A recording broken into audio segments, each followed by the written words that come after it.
Bryan Kohberger didn't get the death penalty.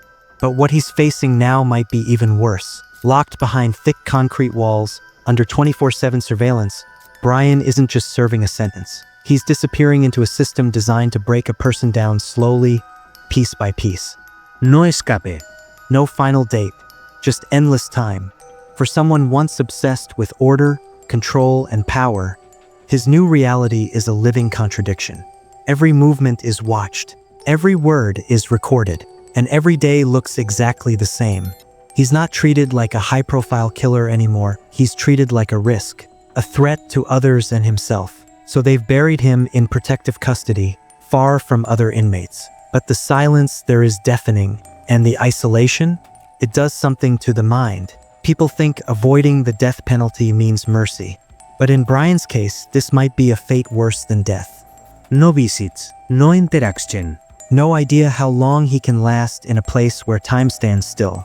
This is the story of Bryan Kohberger's prison life, after the trial ended, after the cameras turned off, and after the world stopped watching.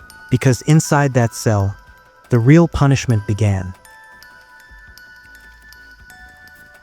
The trial of Bryan Kohberger gripped the nation. Charged with the brutal murders of 4 University of Idaho students, his arrest brought shock, confusion, and intense media attention. But inside that courtroom, Bryan sat cold and calm, showing no emotion as the evidence piled up.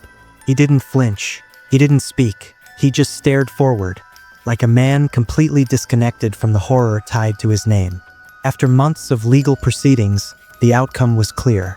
The court handed down a sentence of life in prison without the possibility of parole. Not 1 life sentence, but 4.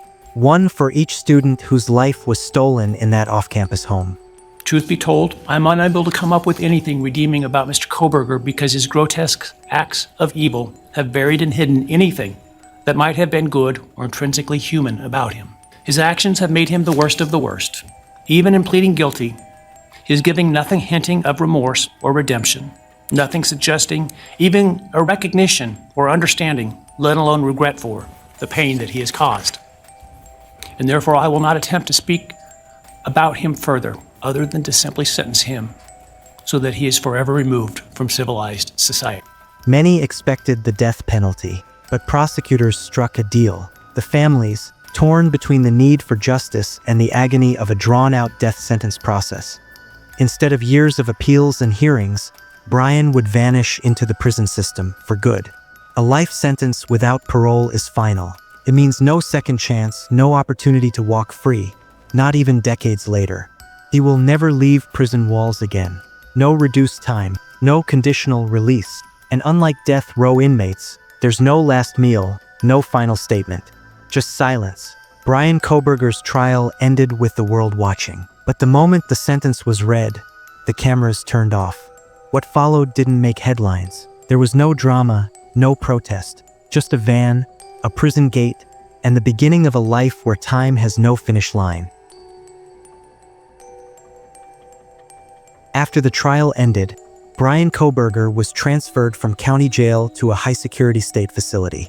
No one knew exactly when. There were no public photos, no press conferences. Just a quiet handoff in the early morning hours. Guards loaded him into a heavily armored transport van, surrounded by officers in tactical gear. This wasn't just any inmate transfer. This was moving a man known nationwide, tied to a case that had shaken a community and sparked endless public debate. Prison officials weren't just worried about Bryan's safety. They were also concerned about potential retaliation, escape risks, even suicide attempts. So every step was tightly controlled.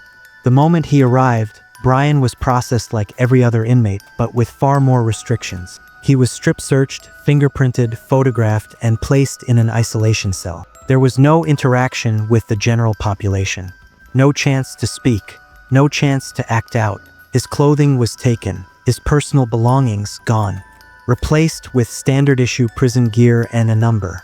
Everything he had outside that prison gate, status, attention, identity, was stripped away in minutes. Inside his new cell, the silence was immediate. No TV. No books. Just concrete walls and flickering fluorescent lights overhead. Guards outside the door watched him closely, monitoring his movements, checking for signs of distress. There were no calls, no visitors, just the echo of metal doors and the distant hum of security systems. For Bryan Kohberger, prison didn't start with violence. It started with isolation. Bryan Kohberger is currently being held in a high-security prison, most likely within the Idaho Maximum Security Institution. He's locked inside a concrete box built to erase identity, control behavior, and crush independence. His cell is small, roughly the size of a walk-in closet, about 7 by 10 feet. There are no windows, just concrete walls and a steel door with a slot for food. A thin mattress lies on a steel bunk, bolted to the wall. The toilet and sink are made of stainless steel, both in full view, offering zero privacy. Fluorescent lights buzz overhead, never fully turning off. The cell remains lit for most of the day, disrupting natural sleep cycles and eliminating any sense of time. A surveillance camera is mounted high in the corner, watching his every move, even as he sleeps. There is no mirror, no personal decorations, nothing familiar, just plain, cold surfaces. He is kept in solitary confinement nearly 23 hours a day. That means no physical contact with other inmates. When he's allowed outside, it's into a small, caged yard, alone, surrounded by towering concrete walls topped with razor wire. The silence is almost total. Guards communicate in short commands. There are no conversations, no friendly faces, no normal human interaction. Bryan Kohberger isn't just imprisoned. He's buried in routine, stripped of control, and locked inside a space where time, noise, and freedom no longer exist. This isn't just a sentence, it's slow, systematic erasure. Bryan Kohberger isn't just in solitary confinement. He's under protective custody, a status reserved for inmates whose lives would be at risk in the general population.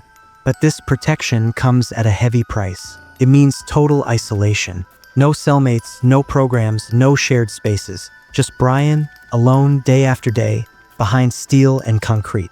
Inmates in protective custody often suffer more mentally than those in regular units. There are no social interactions, no access to group therapy or communal activities.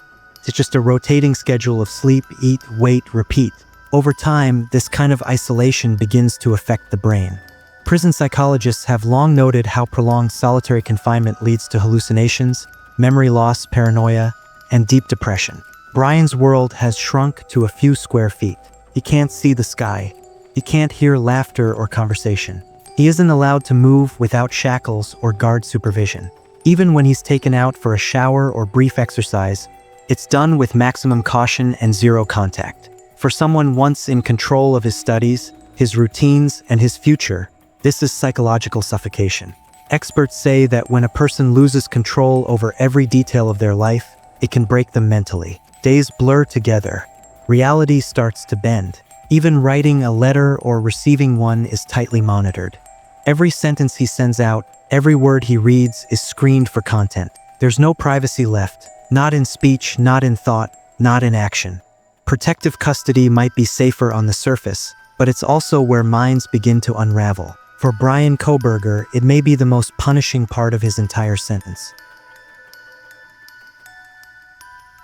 Every day in Bryan Kohberger's prison life looks nearly identical to the one before it. There are no weekends, no holidays, no breaks, just repetition. A strict routine built to maintain control and slowly erase any sense of time.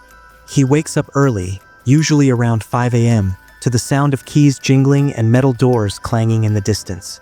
Breakfast is delivered through a slot in the door. There's no dining hall, no cafeteria. He eats alone, facing the same four walls he's seen every day since arriving.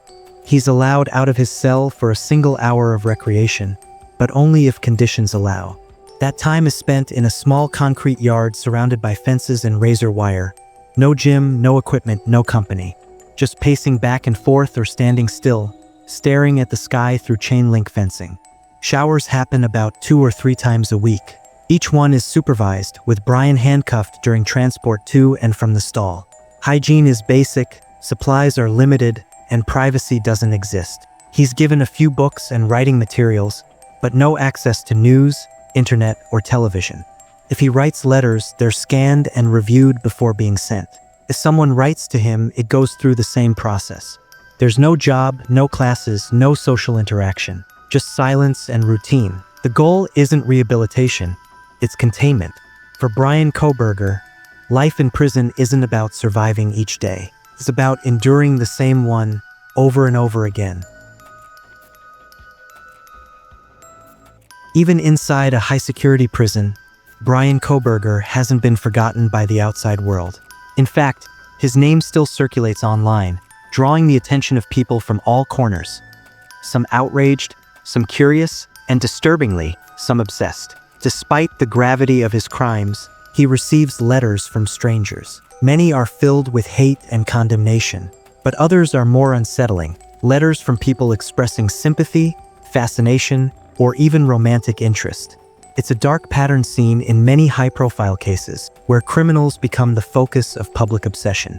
Each piece of mail he receives is screened by prison officials. Nothing reaches him without being read first. The same goes for anything he sends out. There's no freedom of expression, only monitored, restricted communication. But even with this filter in place, the volume of mail reveals something troubling about society's relationship with notoriety. Bryan can't respond freely. He can't do interviews, issue statements, or engage with the media.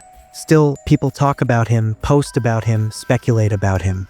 For the families of the victims, this attention is salt in the wound. They see him not as a figure of curiosity, but as a man responsible for unimaginable loss. And he remains unreachable, trapped in silence. Unlike inmates on death row, Bryan Kohberger has no countdown. No end in sight.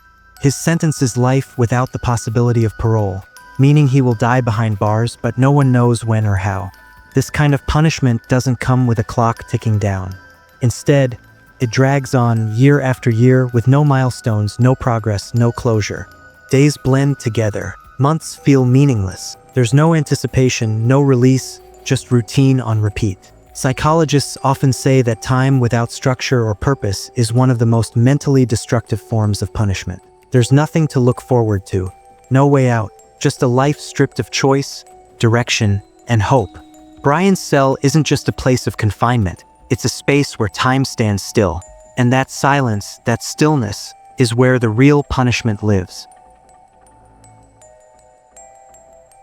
Bryan Kohberger may have escaped the death penalty, but what he's living now isn't freedom, it's a sentence without sound, without time, without end.